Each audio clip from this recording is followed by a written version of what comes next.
Hello guys, welcome. Thank you for clicking. So yeah, as you see today guys, I promise you today is about me. Last week I told you I was going to answer the question that many have asked me, so I don't want to lie, so I promise you, but today is gonna be something quick. It's not gonna be long. Yeah, so thank you guys and welcome. My name is Lucy B. So yeah, as you can see, the title today is about me. So it's about why I've lived in the UK for 20 years and I've got nothing to show for. So I am gonna answer this. Okay guys, first of all, let me tell you, when I arrived in the UK, today is about me. Okay, so no judging, and if you resonate with whatever I'm gonna talk about me today, please comment, leave your comment here. Let's talk about it. Yeah, so you all know, if you're well versed with moving abroad, or when you're going about in the Western world, when you reach like this, you are not allowed to work. So my first problem was status. So when I landed in the UK, I was not allowed to work. Yes, I was not allowed to work because I've got no status for this country. They didn't know me, so I couldn't work. And you all know, when you come to the UK, before you get your status, guys, it takes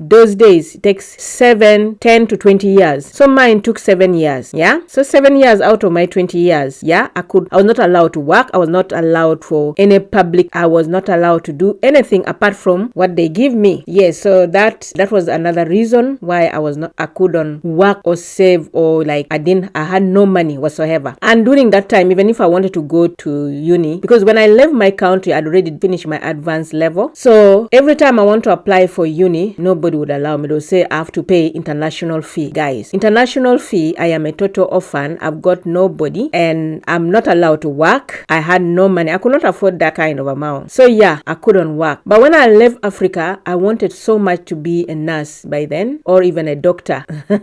This might be funny to you, yeah, but because I'm somebody who loves science so much, I love science subjects and I used to do it so well. So, but then when I started now working with, after some time, I started doing support work and all that I saw how nurses were treated. They had no respect for them and that kind of thing. And even though you're a nurse, you still go and do these things of what care worker do, and they have no respect for them. In fact, and even one nurse, she was a Ghanaian, she told me, Lucy, if you ever want to do training in this country, don't you ever go for nursing, because they have got no respect for nursing and there's too much work to do for them, and with no money, with little money. So plus what I saw and plus that put me off. Yeah, so after 7 years, I couldn't work. And then I got my status after 7 years. And when I got my status, I already had my child, was still a young kid, and then I had to settle for 3 years. You may say, settle for 3 years? Yes, I got my indefinite leave, but I have to settle for 3 years. So I was by then I was already living in a temporary accommodation because I had one of the worst domestic violence. So the police and the social worker, they moved me, then I was living in a temporary accommodation. So yeah, so because now I got my status, they wanted me to get like a council house. So for me to get a council, it took me 2 years before I could get that council out, and my child was also still young. So yeah, that one 3 years. So that now take away, now that's how many years? 10 years. Yes. So now when I got my status, then I had to start settling in my house. My child was young, and now there come now childcare problem. Yeah, so in my area, childcare was a big problem. If you meet any child minder, okay, for example, my work,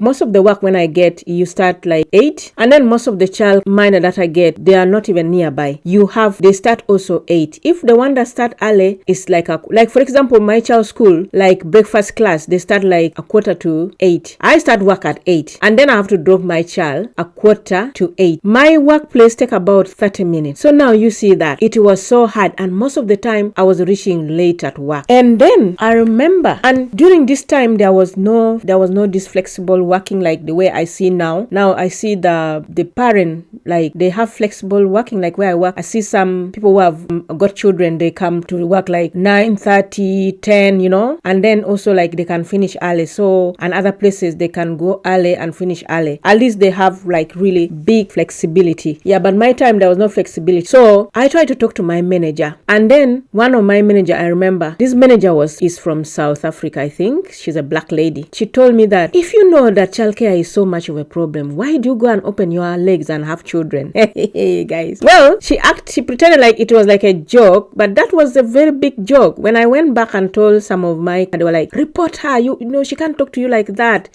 That is wrong. That is an assault. What? She shouldn't act like that. She should act professional. I say, you know, me being Lucy B, you know me, I really don't want to put people in trouble. So I just like let it be. Me, most of the time I put thing to God. I say, I leave it to God. So yeah, that really hurt me. But she couldn't. She didn't accept. She said, I either leave work or I try to come early. But then, you know, sometimes they say, karma is there. Oh.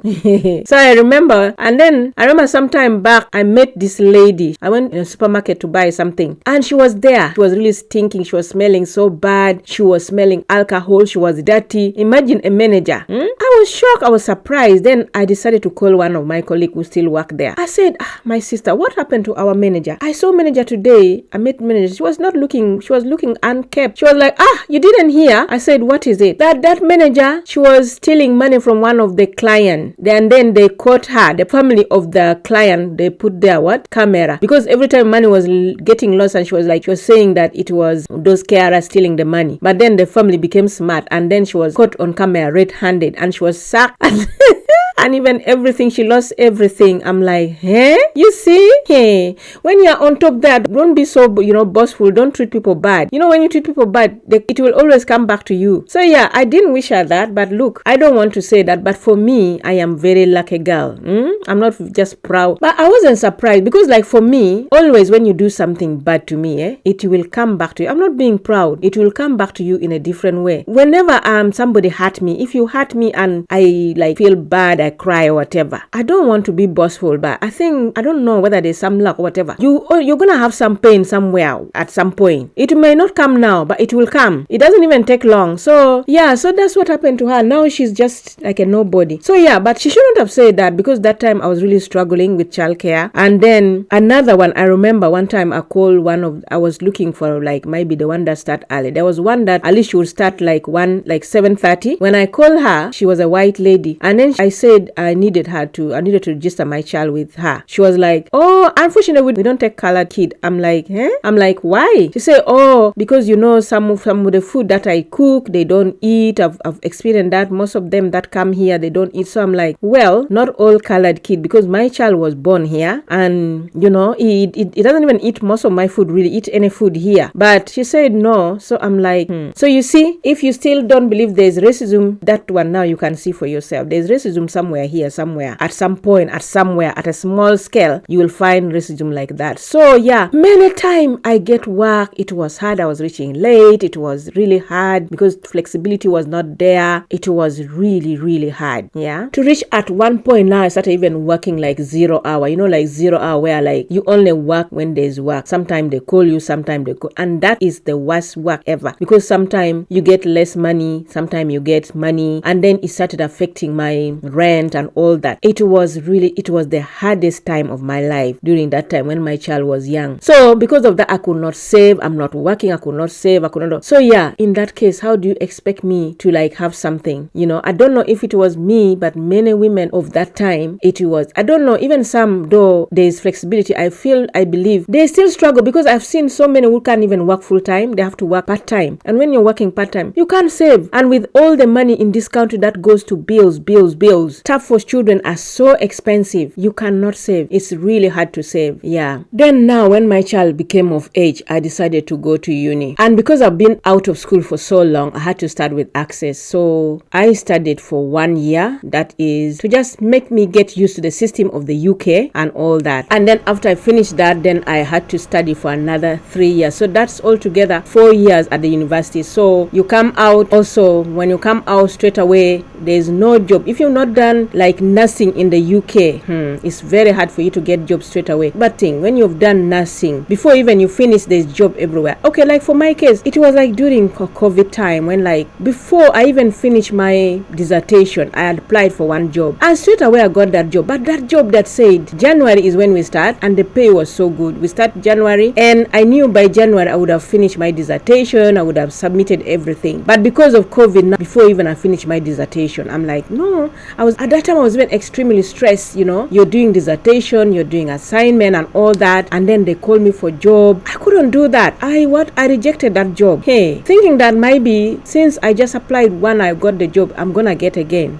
For where? Now every time you keep applying, they want somebody who drive, and I don't drive, and guys, I hate driving. Every time I apply, they want somebody who drive, and also it's not easy to get job if you've not done nothing. If you've done other job where you're gonna do office work in the UK, it's not easy to get it. So at this point, even I want to advise anybody, if you are an immigrant, you're going to apply for job in the UK, please just come and do nothing, or doctors if you can. Engineer, I can't say about engineer because I've seen the people that were my friend in the same university, they've done engineering. Up to now, they have not even got the job. So I would say just doctors and nurses, you can get the job. If you're an immigrant, do those. Don't waste your time doing any other job. It will just be a waste of time. So that's how my 20 years went by, just like that. And then before you know, you have nothing to show for. And if you resonate with me, you can also support me there. You can tell us your experience. I hope I answer the question for everybody that have been asking me, how can you be in UK for 20 years and you've got nothing to show for? Those are the reason. If you don't believe me, you come and try and you will see. Well, that was my story, because I don't know other people. Of course, it's not the same like me, because other people might be their story is different. If you have your story was different, please, you can also say here. But that does not mean that everyone will go through that. Some people also, they are lucky enough to still survive and be okay. But like they say, we are all our destiny. We all different destiny. So if you have you have a different experience than mine, please advise down here, because it will help other women out there. But for me, that is the route I went through, and I'm still going through. It's not easy. It has not been easy in the UK. Right now, especially, it's even worse. UK is good. The people don't. It's just different for these people who might have just come recently, because straight away they come and you're allowed to work, and even you come with your family members and all that. People I see, they come with their husband, children, whatever. It's a bit might be easier because you come and straight away you start to work. But still, I don't know about that. But my time was not easy. So guys, let's be here. I hope you understand today why when somebody say they've lived abroad or somewhere and they've got nothing to show for, please believe them. They are not lying. So guys, thank you. Like, please, if you care, please subscribe and share. Thank you. Let's educate our people, okay? Thank you, and have a nice weekend.